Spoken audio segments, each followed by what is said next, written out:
Welcome to Barely Bullish, Hi. episode 5, de-risking Yes. for your investments and your personal life. Yep. Yes. So today we want to talk about de-risking. It's a concept that's used a lot in finance, and it's used by people who are more sophisticated than me and probably you, and maybe you, who know they do a lot of bond or stock trading or management. They have a lot of assets under management. They have different strategies that they use. So that if things go sideways in certain ways, it protects the core of their investments. And all these very sophisticated, and maybe even overly sophisticated sometimes, strategies for removing risk, right? I'm going to take some of those concepts, or take that general principle, and we're going to apply that to things that people can do now ahead of a potential financial crisis, ahead of a potential credit collapse, liquidity crisis, whatever happens. Steps that people can take today that will make life a lot easier in the future. Some of it will be a little bit obvious. I think some of it won't be. We're going to tread on some territory that's been covered by other people, perhaps even much better. But we're going to bring our own barely bullish mindset. Yeah. Yes, the barely bullish spin to it, and I think you'll find it quite satisfying. And I think we're going to have a couple ideas. At least I haven't heard it being mentioned in the popular press, or I haven't read about recently. So. Yeah, and it's just an aggregation of a lot of information. I think that it all in one spot for kind of addressing a lot of different expenses that Americans have, and how to cut back or strategically reinvest in the face of a pretty tough economy. Yeah. And I want to say too, all the things we're going to be discussing today are things that I would do under, or maybe you would do under certain hypothetical situations, or if encountered with certain, certain events that happen. But none of this is intended to be advice. Obviously, we don't know your situation. You're going to know your situation much better than us. But we can still talk about some generalities and some good principles for kind of framing the thinking of how to deal with potential problems and take risk off the table. That's what this is all about today, taking risk off the table. Yes, I would say this is probably a risk-off environment that we're in economically. Isn't that what they say? Risk on, risk off, based on.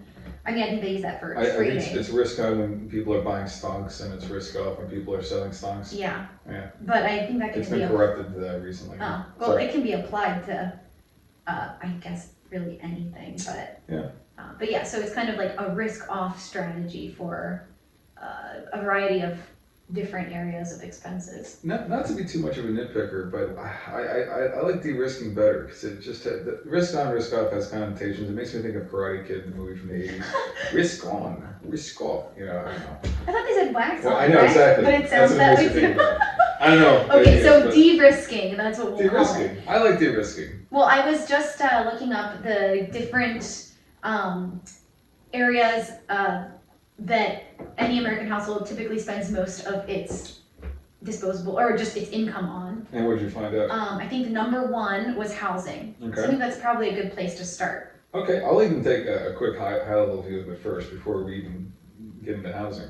What is the whole point of decreasing the cash cost, or decreasing cash burn? And here's my argument behind it. It's one of the best things you can do to de-risk. Yes, it's better to generally spend less cash. I think everybody knows that.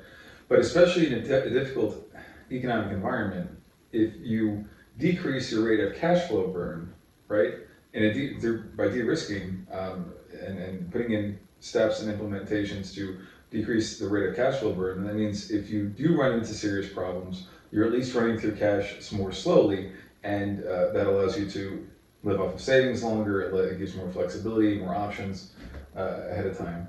So it's not just about, yes, reducing costs is important, yes, being able to deal with inflation more easily by having cut costs makes total sense, sure. But there's a broader way of thinking about it in terms of taking risk off and doing that ahead of a crisis. And I think with a lot of this, one last point I want to make before we jump in, a lot of this is like thinking about if you're an overweight person, and the first time you go out to try to get in shape, try to exercise, if the first time you do that is when you're being chased by attack dogs, that's probably not the best. Yeah. It's much better to get in shape beforehand, so that when you're attacked, you can do something about it. right? Yeah, and I mean, even on top of kind of in addition to what you said, yes, it's possible that our prediction or our expectation that the economy tanks is incorrect, but it is a matter of fact that inflation is here, and so even if there's no further damage done to the economy, I think a lot of these things would be helpful in an inflationary environment as well. Sure, and the general cost benefit of de-risking is usually in the favor of de-risking. You get a lot more benefit than the cost. Let's say you somehow you trim 10% off your annual cash flow burn. Okay, what did you lose? Right. Maybe you lost a couple of opportunities or experiences you might have taken otherwise, or didn't get to go out and buy a new toy, a jet ski or whatever. But if you're living, right on the cusp of, you're living right at the level of your earnings, if your means are right at the level of your earnings, I guess, then, with inflation as high as it is, if it sustains, then that 10% has to be cut regardless of any other future Sure. uncertainties of the economy. Yeah. So I think this could be helpful even assuming that there is no further economic downturn. Yeah, I think you're right there. So housing. Housing. So, housing. I guess the idea is people can consolidate housing, right? Which we talked about a little bit, I think, in the first episode that we put out. But you believe that people will consolidate housing and that they should. I think in time people will probably be forced to. Now it's still an option, and I think it's a good option to consider. So let's say I think the average, or I shouldn't say the average, the median home in the United States is about $350,000, right?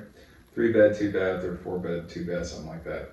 That's your median home. So let's say you sell that off, or a person sells that off, and they go and they live on in half as much space, especially if it's just a couple, or maybe a couple with 1 or 2 kids. If they cut that housing cost down, all things considered, now this doesn't really take into account mortgage fluctuations, but if they're able to decrease their monthly payment in aggregate from, let's say, $3,000 down to, maybe $2,000, $1,800, that's good. That's a good thing to do. Why not, right? But how might people go about doing that? By selling their home and repurchasing Sure. Selling a less expensive home. What I would do if I was in that position is I'd sell my home and I'd rent. If you don't want to rent and you wanted to buy, you can sell. You can downgrade. Just sell off the house if it's more than what you need, and buy back something cheaper for a while. I think that there would probably be one scenario where I would not do that, is if I owned my home outright. If I had no mortgage on it, I don't see any benefit to selling and consolidating housing, because whenever I repurchase, unless I have enough cash to buy in cash something smaller, but I don't know if people are going to want to do that unless they have to. So if they don't have a monthly expense for housing, why downgrade when you could just keep a nicer home? Well, unless you're going to get a mortgage, but there's no utility in getting a mortgage if you own outright. Well, that's a cost benefit analysis, because if you sold off that house and then had to take out a mortgage to buy the second house at kind of a higher interest rate, or at an interest rate because you previously had the first house paid off in cash, you're right, you're adding a component of cash burn to that. That's true, but you're also potentially preserving capital. If you have, a $350,000 house, and let's just say for the sake of argument, we knew that housing was going to go down 50% for the next 10 years. Well, if you plan on staying in that house for over 10 years, then, and you love your home, if it's a good house and all of that. Especially, I don't know if it makes as much sense if you don't have a mortgage, I guess is. I understand, because you don't want to start having a cash flow drain, even if you're sitting on a stockpile of cash. Yeah, and I mean, what's really the benefit? I guess you get more cash on hand if you buy something that's less expensive, but I don't know, that's just my take. There's a couple benefits that I'll point to, and you're right, it's sometimes a little bit gray, but one chief benefit is if the housing goes down 50%, let's say you don't intend to move, but let's say for the sake of argument you can buy back your same house. Realistically, obviously, people won't be able to do that, very likely, and you can't really count on that, but let's say you're going to go buy back your own house. Well, what if you could sell your house today, again, for about $350,000, and then buy it back again for $175,000 in 2 years, 3 years? Yeah. And then you're sitting on the difference of $175,000. You can go buy another house, get a vacation house, put it in investments of various kinds. That's a good point. That's something I think about. That's why I like renting. The second thing, and this is something I really like about renting, especially today, is what happens if people lose their jobs, right?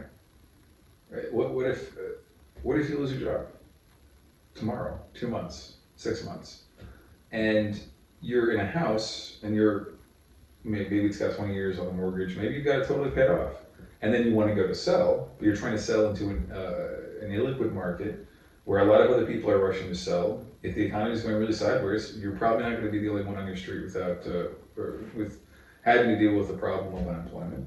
So what do? You're trying to sell at the same time everybody else is, and a lot of people are probably panic selling because they have to. Yeah. They're being forced into a consolidation process. They're being forced to let go of their housing or change their housing preferences, or they're having to move. Right? It's not a choice. If you're making $50,000 a year and you lose your job, but there's a job for $50,000 a year comparable in a town that's 3 hours away, you have to move. Yeah, that's true. Or 30 hours, or whatever. And I think we were talking about this, that one of the lagging indicators of recession would be unemployment. That's one of the last things to be affected. The last shoe to drop. The housing market may have already tanked before unemployment hits. So yeah, that could be kind of a tough place to be in if you lose your job and housing is now hugely devalued. That's a really tough place to be in. Yeah. That really is. But you can sidestep that by perhaps selling your house, or perhaps renting it, or coming up with plans. I used to be able to refinance it. You really can't do that anymore. But there are ways to de-risk that. Yeah, I don't want to be I don't want to be too I don't want to take away from the conversation, but I do worry that maybe our viewers would feel that this is too alarmist. Like, that's a pretty extreme move to sell your house before there's really any, I mean, there's some signs of weakness in the economy, but there's no real concern for most people that, housing is going to drop 50% for the next 15 years.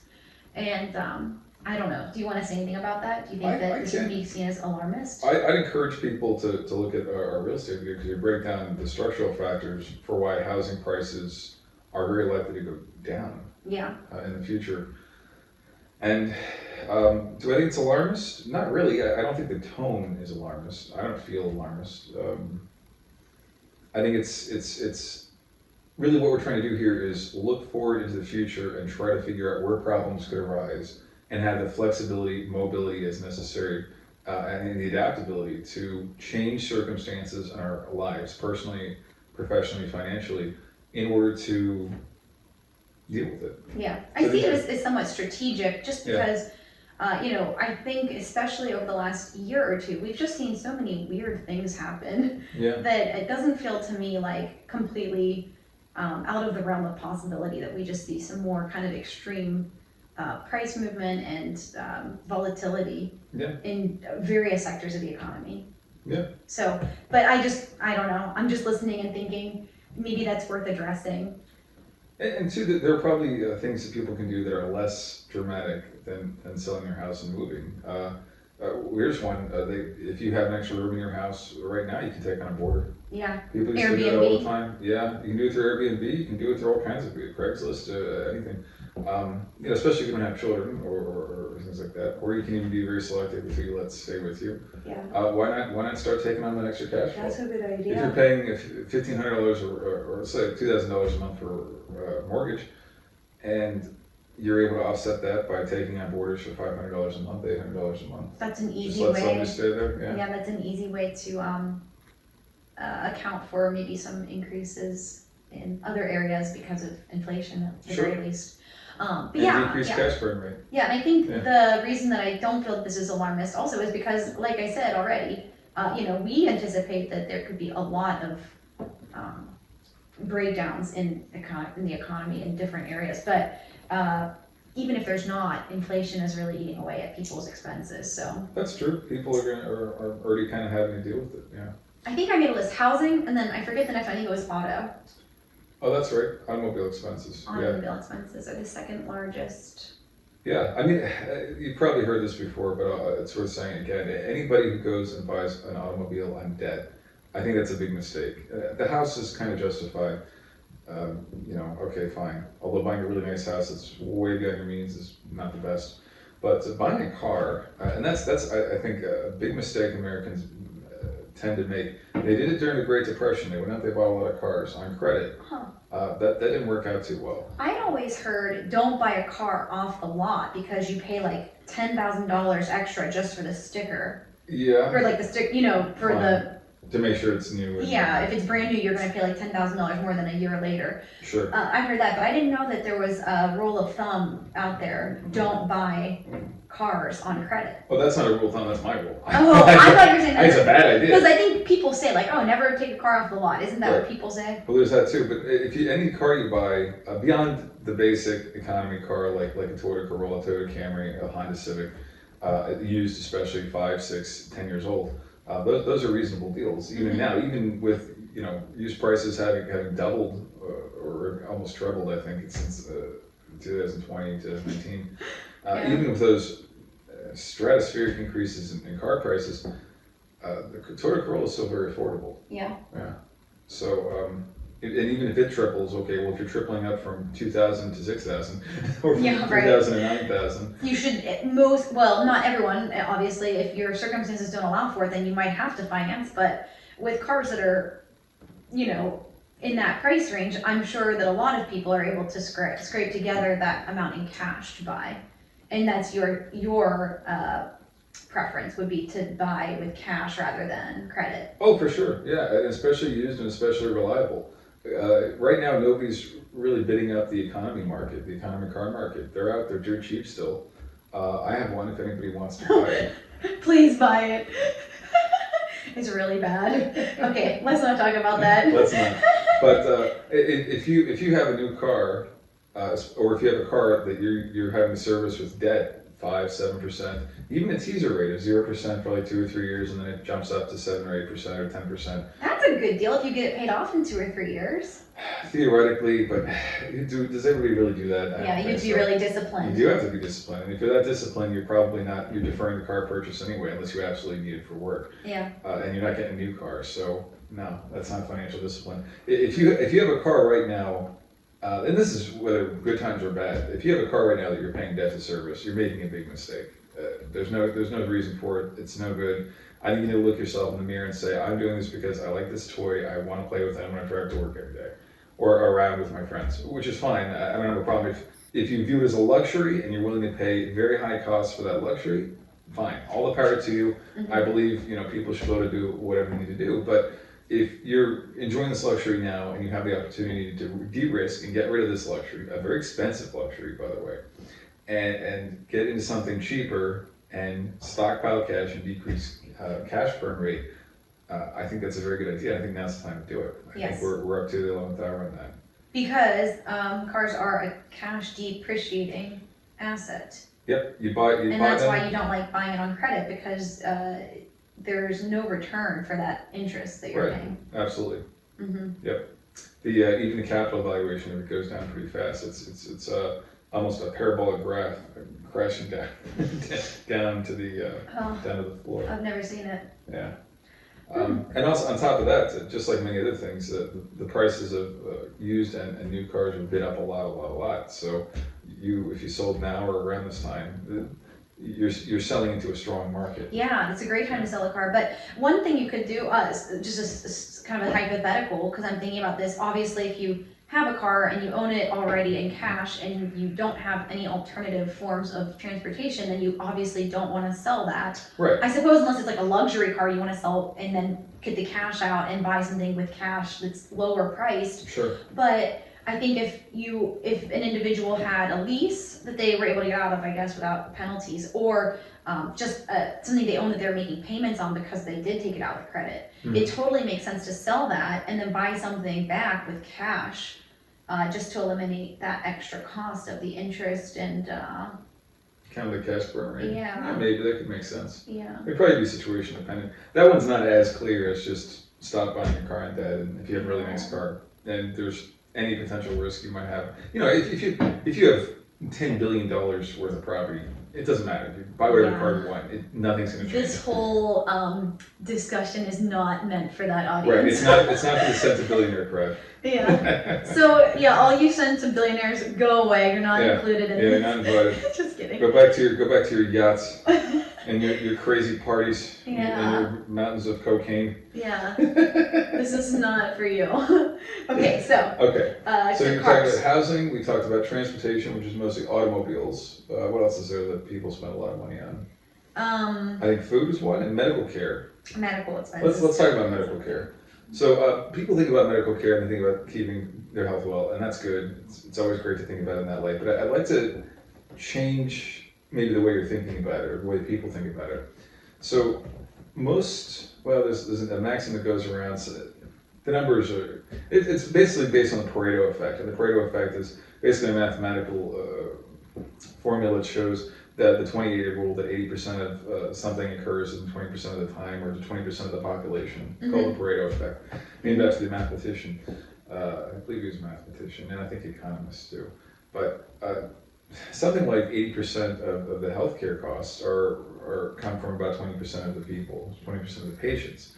And the people who run up a lot of healthcare costs, and this is not a moral judgment, that I'm trying to make here, but as people become chronically ill, as health deteriorates, they have to be more closely monitored and supervised and treated for an ever-growing number of conditions. So, and then just causes costs to go up. So let's say you have type 2 diabetes, that's not great. And that bleeds into you having non-alcoholic steatohepatitis, which bleeds into you being maybe 20 pounds overweight and having too much cholesterol, which bleeds into having to take now probably 5 or 6 pills to cover those, which now bleeds into being more susceptible to pneumonia, or, as people were to COVID back a couple of years ago.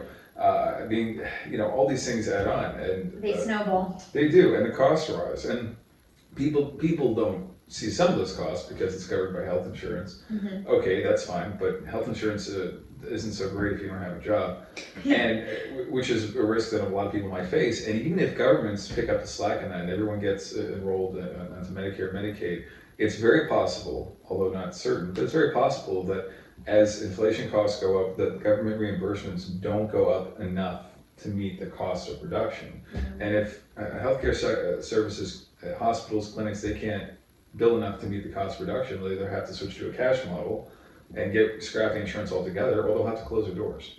That's a potential, especially if there's currency debasement and volatility of prices on things, and governments are not able to keep up. That could be a big problem. So the best thing to do, and plus, even with those situations and with the current health insurance model based in work, you have to usually pay a copay. You're paying for some stuff. You're having to pay for lab work, radiographs, Right.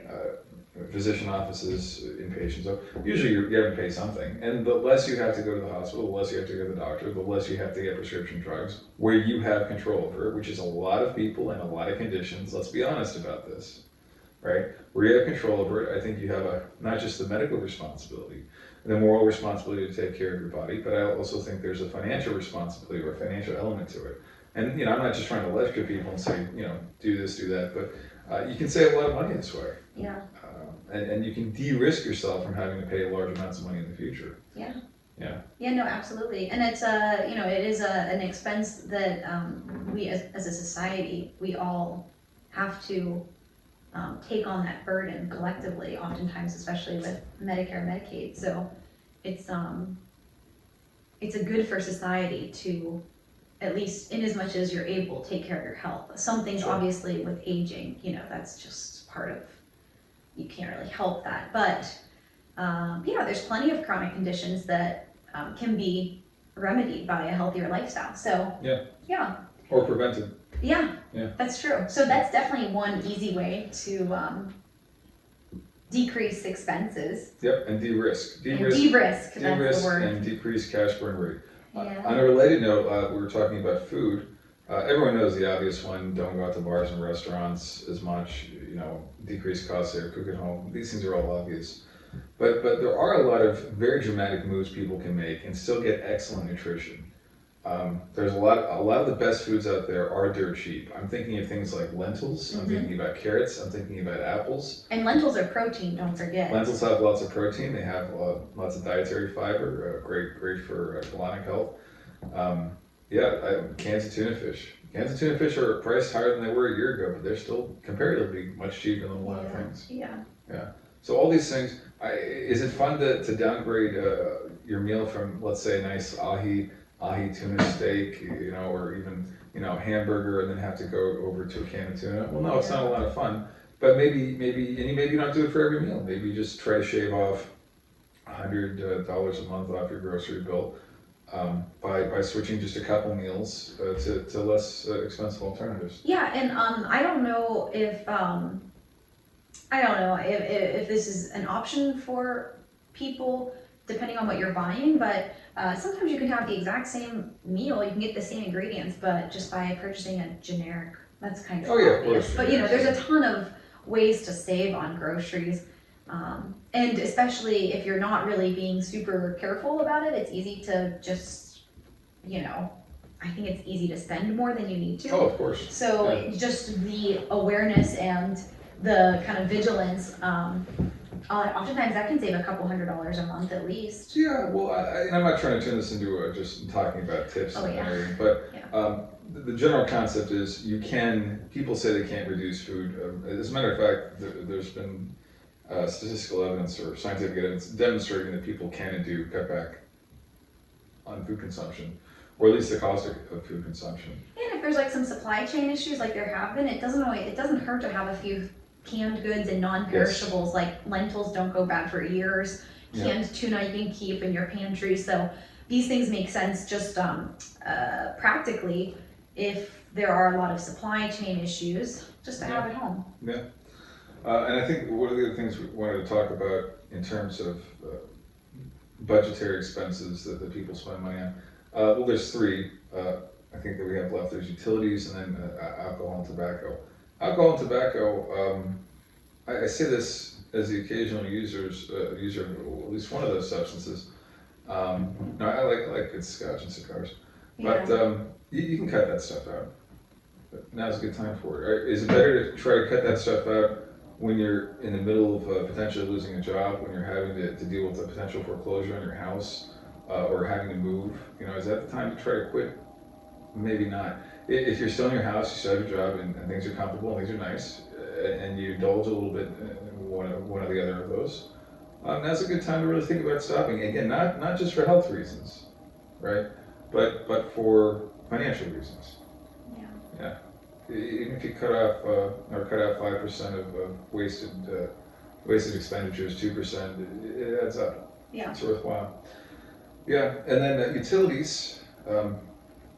There are all kinds of tips out there and things you can do, energy saving devices, fine.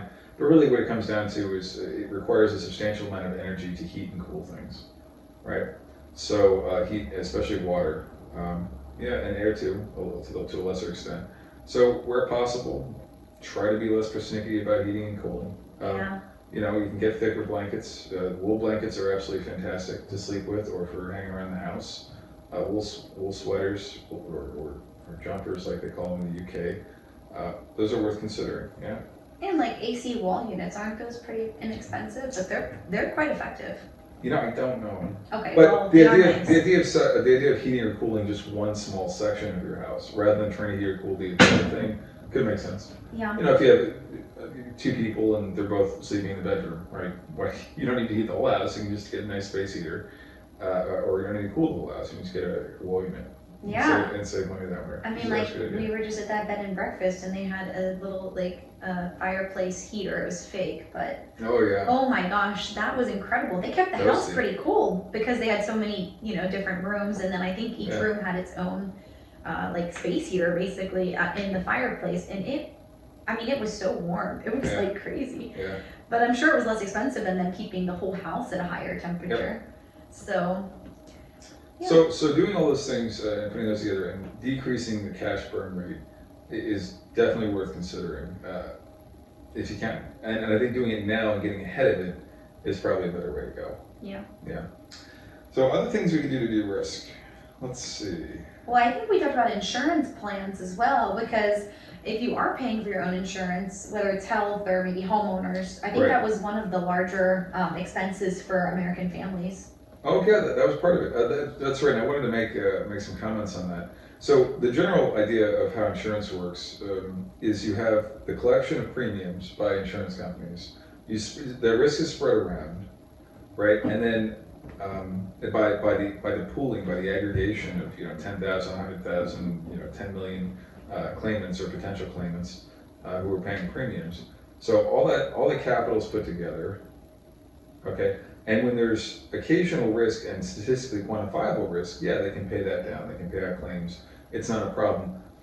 The problem you can run into, though, and we saw this with the collapse in 2007 through 2009, and AIG failing, for example, they were undercapitalized.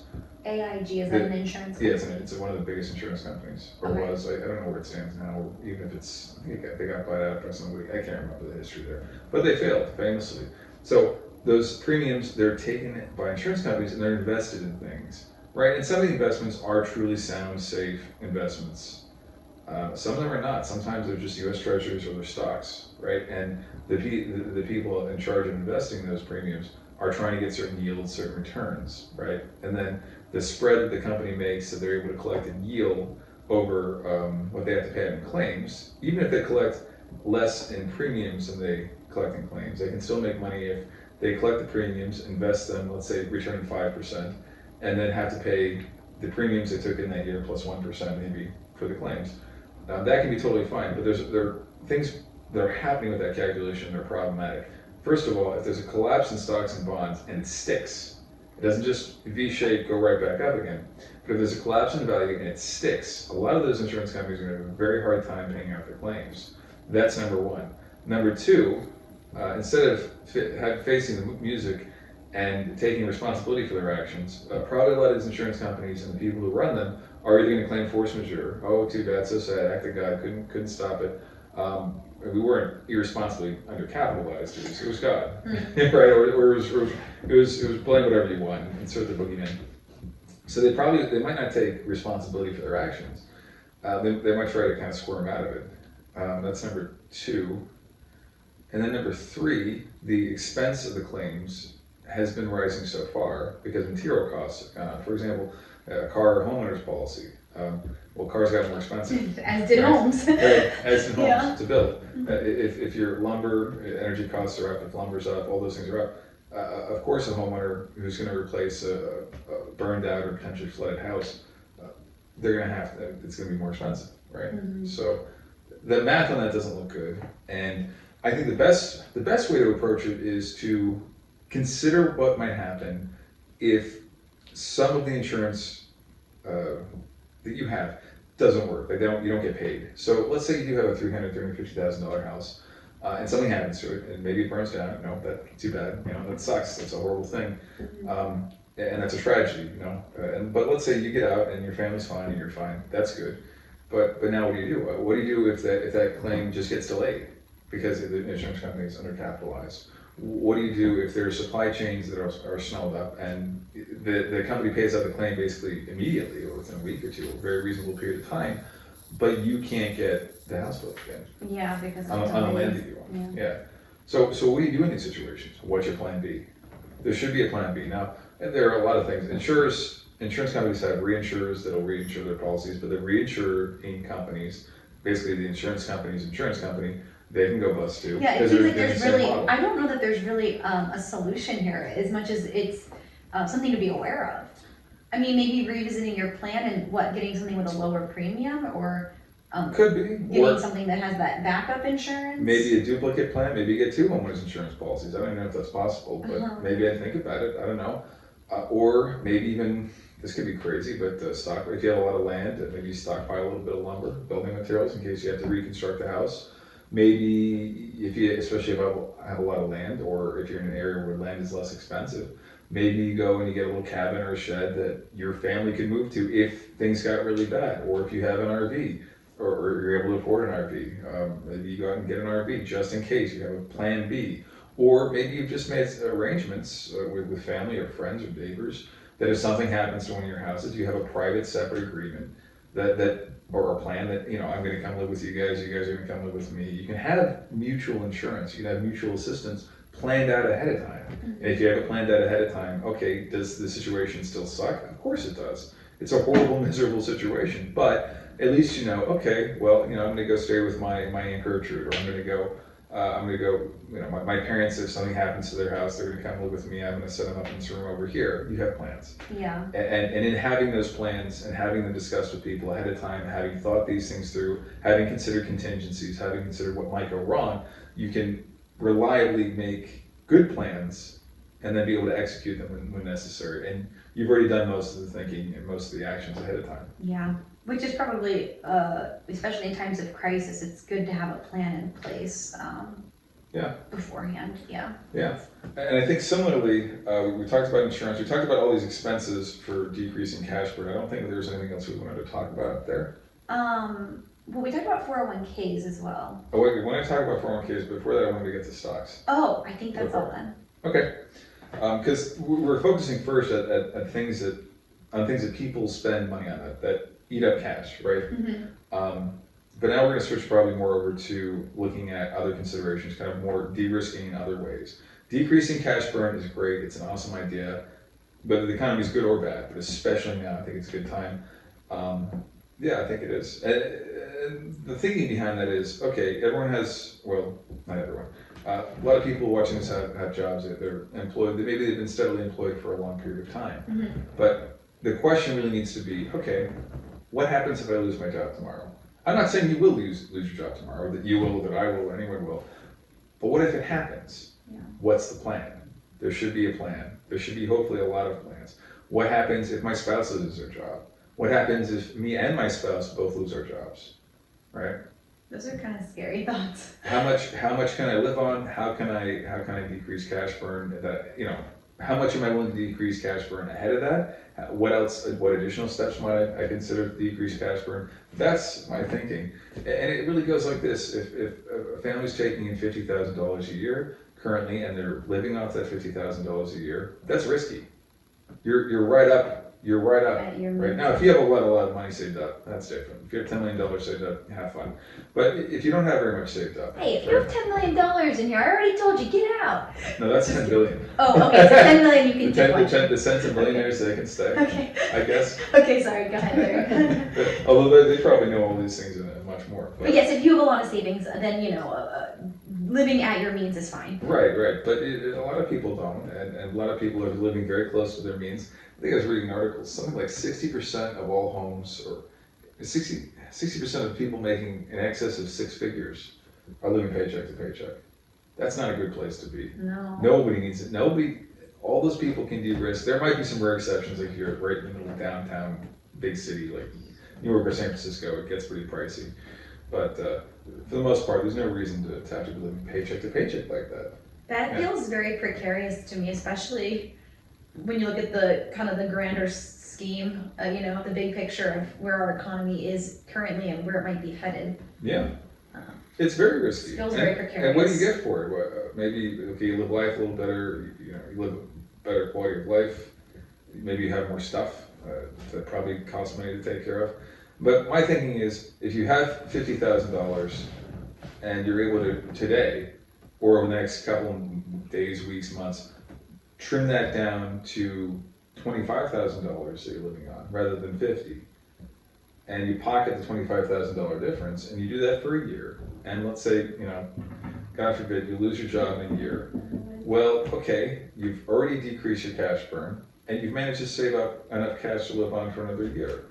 Is that ideal? Is that the best situation to be in? No, but it's a way of de-risking. Yeah. And it's a prudent thing to do. And with rare exceptions, I think, I think it's possible to live off of $25,000 a year. It's tough. Well, maybe for one fun. person. I don't know, that's pretty tight. Yeah, But it is tight. I think you were also saying that having cash outside of the bank. I did want to get to that too, but before that, I want to get to stocks. Or should we talk about the cash in the bank? I think because you're talking about losing your job, I was thinking, when if you're trying to make a plan, if you're strategizing for what to do, if you're ever unfortunately out of a job. Yeah. I thought that's when you were saying that having 2 months of expenses set aside would probably be a good I plan. got you. We'll cover stonks then in a minute. Stonks later. Yeah, no, it's, this is old advice, is to make sure you have at least sometimes, they say at least 2, maybe 6 months supply of Cash. excess cash reserves Yeah. to live off of. That'll cover your costs for 6 months. Better even still to have a year, 2, 3 years. Really, at this point in time, I think having 3 to 5 years of cash, if you can afford it, if you can put that aside. 3 to 5 years? Yep, of your run rate. Your concern there would be in case you were unemployed for that long? Yes. Or underemployed. That happened during the Great Depression. Instead of everyone becoming unemployed, they would have to work just 20 hours a week instead of 40 or 50.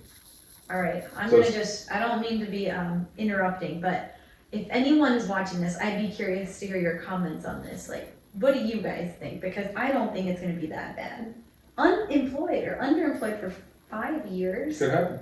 All right. Or let's say it doesn't. Okay, fine. But you can still make preparations in case it does. And I feel like for most Americans, that's probably unrealistic that they can have that much cash. I don't think so. Well, it's not easy and it's tough.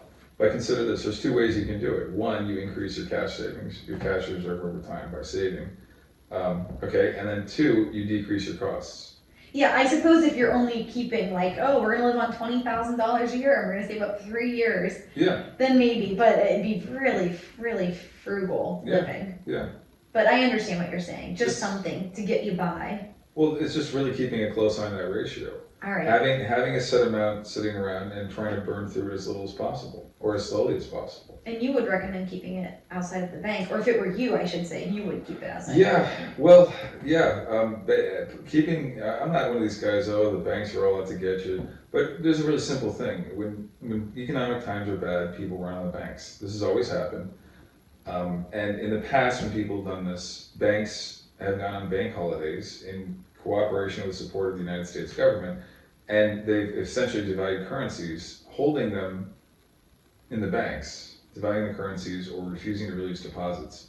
I think that could make sense, maybe if the bank was paying a 5-6% interest rate on the money, that kind of risk return could make sense. Now with them paying what, 1%? People they brag and they're so excited to talk to me about how they have CDs and yeah, their interest rate's 3%, whatever, okay, but then their cash is locked up for 2, 5, 10 years, Yeah. right? And in the banking system, they don't have liquidity, and they don't have liquidity they might need. So I think that's a mistake. And also, I think the risk of losing money through a bail-in of the banking system or a banking holiday or some other fraudulent scheme organized by the commercial banks with the cooperation and participation of the United States Treasury and the United States Federal Reserve System, I think that's a much greater risk than old-fashioned burglary and theft in most areas. Now, if you're in a high-crime area, that might be different, and probably it's not wise to keep any amount of valuables in your own home. You want to find a place to store that. You want to take into considerations moisture, humidity, temperature, things like that, wherever you're storing it. Because cash, after all, is paper, and you don't want it to be moldering or disintegrating or falling apart. You don't want to get too wet. But I think it's possible to safely and securely store cash, and it's better to do so outside of the banking system, outside of security deposits, outside of anything that has your name attached to it. And I guess maybe a diversification of locations as well. Even if it's Sure. within one location, you could have multiple spots Of course. in case of robbery. Yeah. For all the Harry Potter fans out there, I'm not a big fan of Voldemort, but I like his. He had these things called Horcruxes. If you haven't read the books yet, just skip ahead by about a minute. But he had these things called Horcruxes, and they're like pieces of his soul that he put in different places, and he couldn't really die until they were all killed. Mm-hmm. That's diversification that I can get on board with. Of important items like his soul. That's right. That's probably more important than the cash, but yeah. So be like Voldemort. I guess Diversifying our valuables. All right. Yeah, having a supply of cash makes a lot of sense. Yeah, for sure. Yep. But I wanted to get to stocks. We're talking about de-risking and having a plan. So there are a lot of ways to de-risk. A lot of, like I said, complicated financial strategies. You can do all kinds of things with options. You can write them. You can sell. You can write/sell them. You can buy them. You can do straddles and strangles and spreads and all this other stuff. Very cool. Very good for the asset managers. But I think there's a very simplistic thing that a lot of people can do, and that's probably set price or time targets. on their allocation. So let's say for the sake of argument, right now today you have with your investable assets, your net worth, 50% United States dollars and 50% shares of, let's just say, the S&P 500, the SPY, right? What you can do is you can consider prices where you want to buy. I have some ideas in mind. I don't exactly peg them to dollars. I peg them to things like gold or oil. But I have ideas where I would pick up stocks. I don't own, no, let me clarify. I definitely don't own shares of the passive index. And I own a very select, mostly commodity focused, mostly precious metal focused group of stocks and royalty companies. And I'm not interested in being in the general stock market because I think those underperform and I think we're probably in a bear market. That being said, I have targets where if those targets are hit, I'm going to deploy capital to buy stock, right? And you have those targets already decided, so that when they are hit, you don't have to think about it. It's just I mean, you might have to do an decision. execution. Well, of course, Depending on your brokerage, you can actually set up some orders ahead of time. That conditional orders, like if it reaches this price, buy this many shares, type of thing. Yeah, I just feel like for at least my experience as an investor, not that I'm all that great, but it does make it makes decisions a lot easier when they're already planned ahead of time. Yeah. So you have certain targets for when you will invest. Sure. But you can make those targets for yourself, and you can also make targets for if you want to avoid taking too many losses. You can say, okay, let's say you are 50% US dollars, 50% S&P. Let's say you say, okay, I will tolerate losses in the S&P up to 30% or 33% off the time. Mm-hmm. You can sell a tranche of your stock off if it gets to 30%. And you're concerned about those capital losses. It doesn't have to be all of them. Maybe you sell off 20%. Yeah. So you take, 50-50, then you go 70-30. 30. Yeah. Mm-hmm. You can do something like that, or you can have a couple different price targets where you say, I'll sell at these price targets, or I'll buy at these. The classic thing that a lot of people do in bear markets is and this is pretty well known, I'm repeating things that I've heard, and I think it's very true. They try to get whole or be made whole back to their original point at the top of the market. So they look at what they had at the peak in November, I think, for the NASDAQ of 2021, and for the S&P 500, it was January of 2022, this year. And that's their basis of comparison, and they're trying to get back up to that, or they're trying to wait to get back up to that. And I think that could be a mistake. I think if you're reconsidering, especially if you've taken losses this year, paper losses, and some of your positions are down. If you're considering the stock market might be overvalued, now's the time to sit down and say, consider the valuations of it, consider your risk tolerance, consider how you'd feel if, in all seriousness, the S&P did go down 70, 80, 90%, or even just 50% from its all-time highs. That's like unbelievable to even think about. But I get it's happened before historically. It has. So it's just hard to wrap your head around that. It has. that possibility. And more specifically, let's say, how would you feel if it did that? If it went down 50, 70, 90% and stayed there for years. For 5, 10 years. Yeah, that would be tough. What's your plan? When do you buy? How much dry powder do you keep? That is cash for the idea of buying stocks when they're low. I think I asked you this, but if you currently were invested in the stock market and let's say your holdings are down, I don't know, from when you bought, let's say 30 or 40% down, would you hold at that point currently, or would you sell today? I'd liquidate.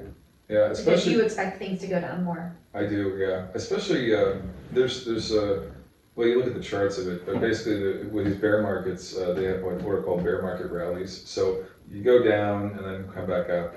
You go down, but the bear market rallies can be very violent. Yeah. You can have a loss of, let's say, 15% over the course of a month, and then 10% of that's remade up or made up again in the bear market rally in the course of maybe a couple of days. Yeah. They can be very violent.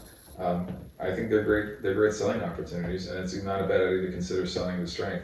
Does that mean you should go 0% of stocks? Not necessarily. I have a plan that works for me. I'm very happy with it. But different people have different risk thresholds and tolerances. And I'm sure there are some people who are living off of dividends in stocks and they want to sell all of them off. Although there you run into the problem that dividends might get cut and the companies might get undervalued or devalued anyway in a really Yeah. bad economy.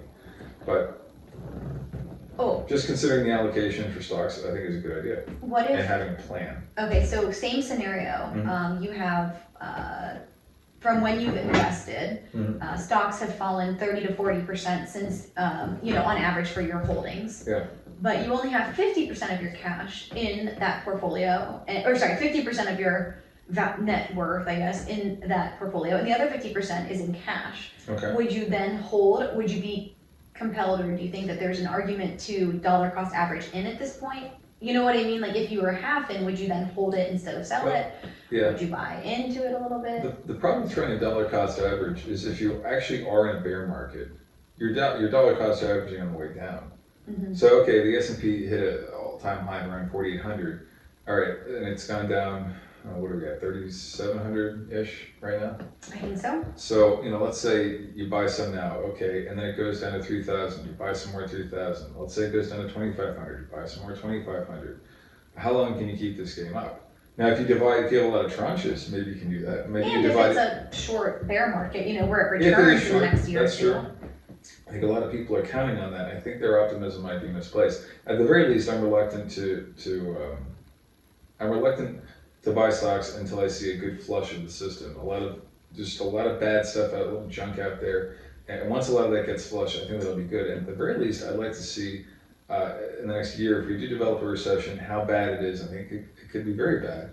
And I'd like to see what are the ramifications of that. How's this materially affecting companies' earnings sheets, their balance sheets, their income statements, everything else? How are companies being affected by inflation, increased costs of inflation, and also increased costs of credit due to tightening cycle? There are a lot of things. There are a lot of headwinds for a lot of different companies throughout the sector. And in bear markets, even the good companies get sold off. I've learned this lesson personally and painfully. Yeah. That the adage really is true. All ships rise and fall with the tide with the stock market. So if the tide goes out, and even if you have very good high quality stocks, even if they sustain their dividends and they keep paying out dividends in cash, even if they don't have to cut their dividends, some of the companies, even extant today, didn't have to cut dividends during the Great Depression, or during some other really bad bear market times. There are good companies out there, but I think it's likely that we might see capital loss. Or at least it's very possible. So you don't think dollar cost averaging is the correct strategy currently? I think it is a generally good strategy. If you divide everything up into 10 or 20 tranches, maybe. Let's say you have $100,000 in cash, $100,000 in stocks. And maybe you sold off all the stocks now and you put in buy orders for 10,000 a piece at maybe 10 different levels. That could make sense. Maybe one level's 1,000 for the S&P, another level's 1,200, another level's 1,400, 1,600, 1,800. So you wouldn't buy I'll buy it. 200. So you're saying you place orders for future prices that Sure. you would buy at, Yeah, but you you can wouldn't dollar cost average in with those 10 or 20 tranches starting like tomorrow. You could. I mean, it really depends on people's risk tolerance. I don't see how the U.S. stock indices don't go down much further. I just don't see how it's possible mathematically. To me, I think it does not make sense, even if you think that dollar cost averaging soon is the right move. Mhm. I don't think it makes sense to put any money into the markets until the Federal Reserve stops hiking interest rates Yeah. or decreases the hike. So Yeah. maybe they're still putting interest rates, they're still increasing interest rates, but at a slower pace. Or if they stop increasing interest rates, and definitely when they decrease interest rates, I think that makes like a lot of sense to start. At least dollar wait for the cost. quote unquote pivot. Yeah, right. Yeah, and To probably me, that makes sense. and probably also see the effects of quantitative tightening, unwinding the 5.5 trillion or so dollars of bonds, United States Treasuries, that the Fed has on its balance sheet. Yeah. Yeah. As long as they're continuing to hold interest rates or maintain the hikes at the 75 basis points, which I understand is probably going to continue at least for the next month when they meet It again. seems that way. I mean, nobody knows for sure, right.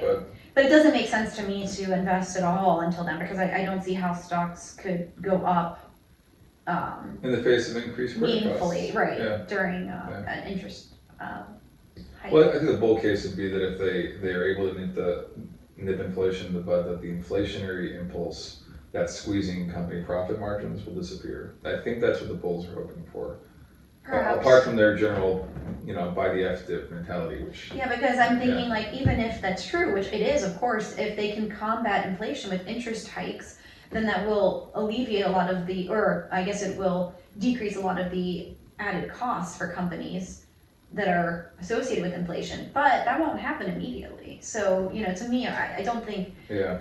I don't know, that's just my And there's take. gonna be a lot of lagging effects as the interest rate fluctuations are Right. digested by the markets Right. and go through the system. But I think the news of it, even though it wouldn't really affect the company's performance immediately, the news of it makes sense to buy on, maybe. Yeah. But again, that's only if you believe that they won't have to reverse course, and if they have to reverse course at any point and resume increasing or increase the interest rates again, then you might be in for a bit of a ride down. So I don't know, but I'm probably veering off topic No, here. these are good ramifications to think about.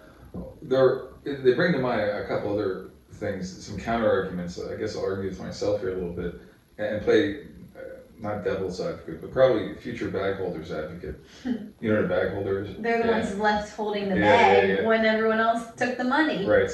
Oops. So one of the big weaknesses, if you're very bearish on stocks and you don't jump in the market, is you lose out on potential gains, potential dividend payments. You lose out on market recovery because you're not participating in it. And there are people who sold off stocks around 2007, 2008, 2009 and never really quite got back in the market. Mm-hmm. So there is something to be said that if you wait too long, or if you stay out of the stock market for too long, that is a bad idea. I do acknowledge that. There's a couple of things people can do. They can, instead of just looking at absolute price, they can look at valuations. They can say, okay, when the price to earnings ratio gets to this level, maybe 10, 8, 6, right? Or 12, maybe I'll start buying then. I would think higher than that, maybe like it's 18. Isn't that where 18's things were before the pandemic? No, I think the average, we looked it up, but we started the stock video. I think we it's did. about 14-ish. Okay, so 14.5. yeah. And that's probably an inflated average. I think the long-term average is probably a little lower if you go before the 1950s. But you can pick your own PE entry point. Mine would be probably a little higher than yours. But, Okay. Well, you can have a tranche you start with there, and then Yeah. a tranche, et cetera, et cetera. Tranches just means buying it in groups and batches. Another thing you can do if you want to be really disciplined, and I might have to consider this, I'm probably going to do it with real estate, but maybe I'll do it with stocks too, is if there's a certain amount of time that's elapsed, maybe 6 months, a year, probably 2, 3, 4 years, and the bear market hasn't crystallized, the stool hasn't fallen, the leg hasn't come out from under the stool, the last leg of the bear market hasn't gone down, we haven't seen a waterfall decline or even just a grinding downward decline over the next probably a year or two. That's probably time to say, okay, well, after a year or two, let's reevaluate the thesis, let's see where we're at, let's see what valuations are at, and let's see what macroeconomic conditions are. But basically, I have a plan that, in a year or two, maybe I'll consider making some purchases, even a little bit here and there. Yeah. Right? I think we are now on stocks.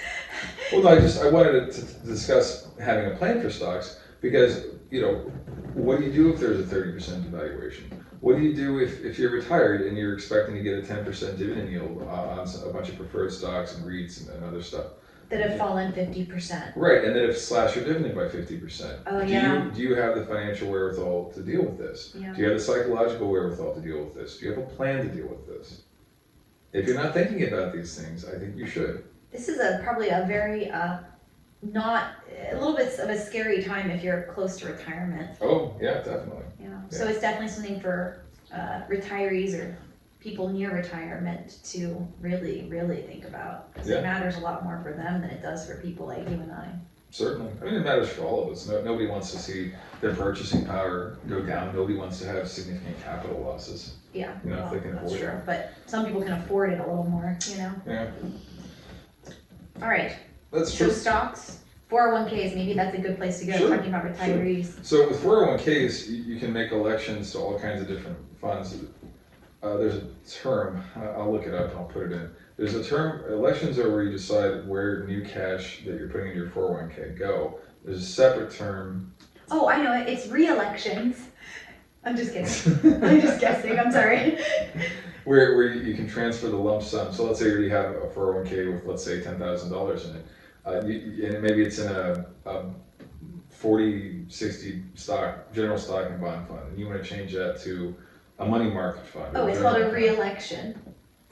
All right, I'm sorry, I'm distracting from what you're trying to say. Well, anyway, you can transfer the balance. I think everyone should, of course, consider the 401k that they have, any 401k that they have, as part of their net worth calculation. Same thing with pensions. If you have a pension, sit down, figure out what the pension's investing in, figure out where the risk is at, and if possible, change your 401k elections and assignments. Change your pension if you can, or cash out of the pension, or consider it, or cash out partially from the pension. There are some limited situations. I don't know all the details, but I do know it's sometimes possible to get rid of a 401k or transfer a 401k to an IRA without quitting your job. I certainly know you can do it if you quit your job or lose your job. You can transfer your 401k to an IRA. Where you have full autonomy. Right, you can do almost over anything with an individual funds. retirement account. You can buy all kinds of different stocks. You can even buy real estate with it. You can buy precious metals. You can do a lot with it that you can't do in a 401k. But even if your money or if your capital is stuck in a 401k, you can still potentially make good decisions there. A lot of them will usually have a kind of general market, money market account that usually yields 0.5% or 1%. And that's basically kind of cash equivalent. They do a lot of stuff with short-term treasuries too. So there is some risk there, but it perhaps is a lot less risky than a lot of the mixed stock and bond portfolios. Yeah, Yeah. definitely something to consider. Yeah, and even if you're stuck only in stocks and bonds, you can usually, at the very least, you can get across a bunch of different sectors. Some that are international, some that are REITs, real estate investment trusts, some that are value dividend stock. Right, So, the value stocks, isn't that how they have value and growth? right. Different, I guess, different classes of investments whenever you're in those funds. Yeah, sure. So probably the value funds are a better place to be if you don't Yeah, I think expect a lot so. of growth. Probably these days, especially with with interest rates rising. Yeah, I think that's good to do. And if you haven't yet, sit down and read the prospectus of any funds that your 401k is invested in. Yeah, Right? Figure out exactly what's in there, because a lot of it, I've looked at a lot of these funds, and a lot of them contain garbage companies that don't make any profit or make very little profit. And they're a bunch of high-flying growth tech gobbledygook. And a lot of these funds have a lot of that stuff in them. that does not sound like good stuff. Gobbledygook. Gobbledygook. So watch out for it. Right.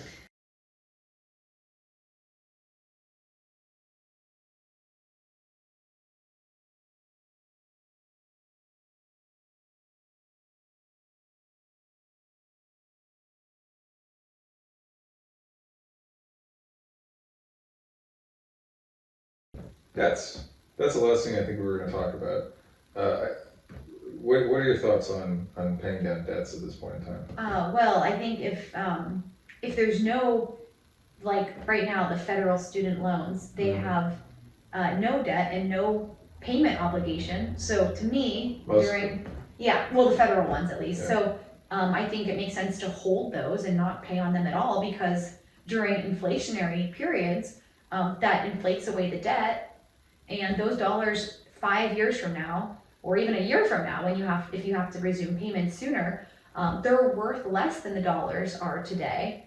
So holding loans that are interest free and not having any payment due makes sense to not pay, and then to prioritize other debts based on on interest rates, Right. just as you always would. Nothing's Right. special about that.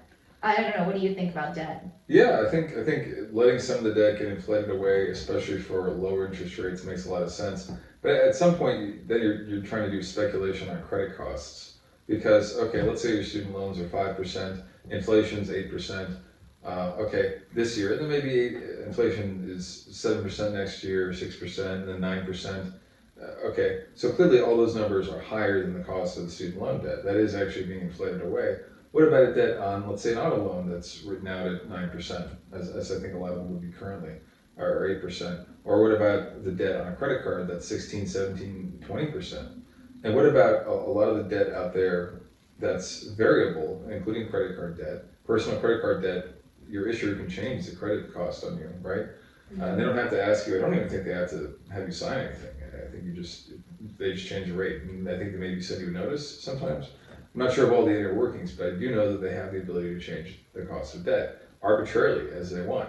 There are some mortgages where they can demand what's called, not assignment, but I think it's called, there's a term for it. There's a legal term for it where basically under certain conditions, They can the call. mortgagee, they can call you to pay down the entire balance of the mortgage. Yeah, I think it's not Right. a call, isn't it? No, I forget the term. We'll put it in the video. I'll try to anyway. If you can find Obscure it. legal terms. Um, But, yeah, so. And yeah, no, I think it makes sense if there's any debt that you have that has a flexible or a variable interest Mhm. rate.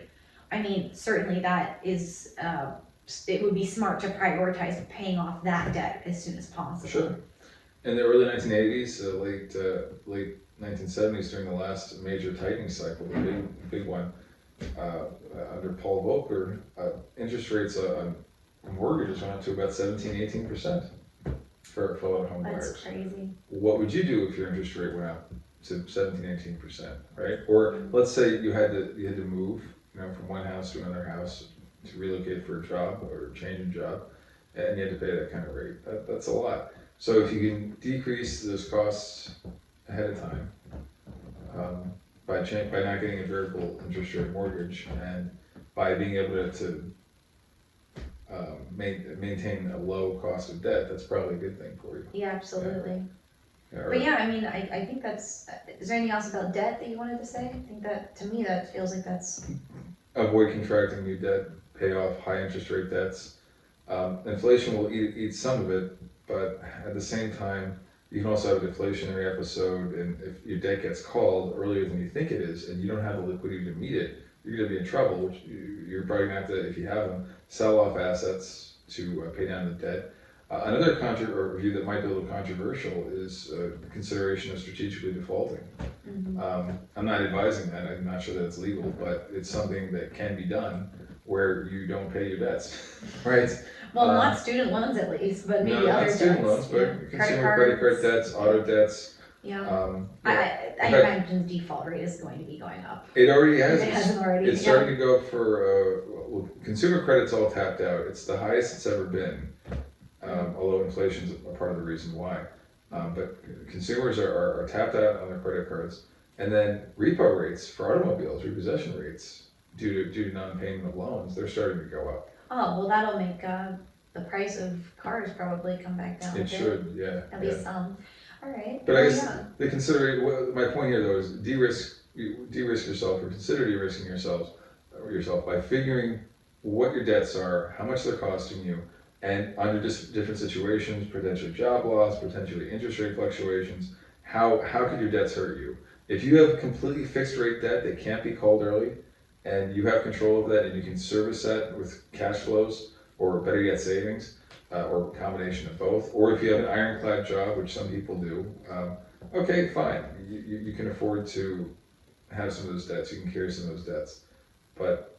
Otherwise, it may not be the best idea. Yeah, I think we actually touched on this. I'm not sure if we did on the video yet, but yeah, one time when, or one consideration when you're foregoing payments of debt is, yeah, if you might encounter, if you are worried about encountering job loss and you've postponed payments on zero interest loans, that's still a cash obligation that you have. And if you encounter unemployment, you could be in bad shape if you still have that obligation. Sure. Regardless of the interest rate or anything else. So for that reason, retirement of debt is, I mean, it's always good. But I don't know if I would be putting, like, if it were me, I don't know if I would be putting more than the minimum payment due on debt into that because of inflation. Didn't you just get a work bonus and use that Wait. to extinguish a bunch of Well, debt? that was because it had a high interest rate. Yeah. As I'm saying that, I'm like, well, look, that was kind of a special circumstance. Yeah. But yeah, I mean, generally speaking, I think it just doesn't really make sense to pay like large portions of debt off during inflationary periods. Sure. Well, in closing, and I don't disagree with that. I understand the logic of it, but just be careful with how you do it. And that's really the theme of this. De-risk, be careful. Reevaluate your situations, figure out where you can trim things, figure out where you can de-risk yourself, de-risk your investments. One other thing I meant to mention too is that if you have a job that's, if you have a job and you can invest in that, like let's say you get stock options, you have some equity interest or stake, consider how much your net worth is cumulatively in that, and also consider diversifying it. As I see it, if you're working for a company that you have, let's say 10 or 20% of your net worth in, or even 30%, and that company is paying your salary, well, you've got a lot of concentration there, so you've got a concentration risk there. That could be a problem, and if your company goes under or simply just has a difficult financial situation or difficulties with the balance sheet or credit costs or anything else, inflation, you might be in trouble there. You might lose your job and 10, 20, 30% of your net worth too, which would really be a pretty unfortunate thing to happen. That would hurt. Yeah, that would hurt. That would double hurt. Yeah. Even the same industry, if you work in healthcare, maybe you don't have as much healthcare stock. If you work in oil and gas, maybe you don't have as much oil and gas stock, technology, banking, all the rest. I've never thought about that in terms of diversification, considering your actual, your job, because you are exposed to some of the risks within that sector by earning within that sector. Right. So, yeah, diversifying investments outside of the same sector you work in makes a lot of sense. Yeah, makes sense. But the overall themes here are, de-risk, take care, clean your house now. And by the way, clean your house now when you're calm, cool, and collected. When you can sit down and think everything through rationally. You can come up with price targets for buying and selling certain things. You can realign your financial goals, not necessarily making a set plan, but maybe making contingency plans. If there are major sell-offs or major price fluctuations, you can do these things now. You can come up with backup plans for where to live. You can squirrel away a little extra food. You can squirrel away extra funds now. You can figure out right now, when you're not in a panic state of mind, where you can cut costs, where you can generate a little extra cash flow with the resources you have readily available, and the time you have readily available, and the energy, etc. You can make some of these key decisions. You can make some good plans.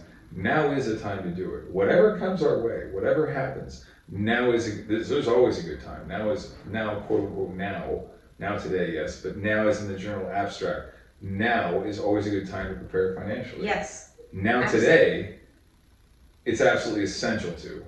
If you're not making serious financial plans, serious studies of your system or studies of your situation and what you might do under different situations, if you're not doing serious strategizing now, today, I think you're making a really big mistake. And I think trying to ignore the problem or pretend there aren't problems or not confronting the realities that we're dealing with head on today, I think it can be disastrous for people. I think it could hurt them financially. I think that downstream that it can hurt them psychologically. It can hurt their health. It can hurt relationships. Everyone in this country, everyone in this world, we all have a lot to lose if we don't take care of it. So I think we need to today. I mean, I feel like that just leads me right into my line. I think what Michael is trying to say is sleep on it, but don't sleep on it.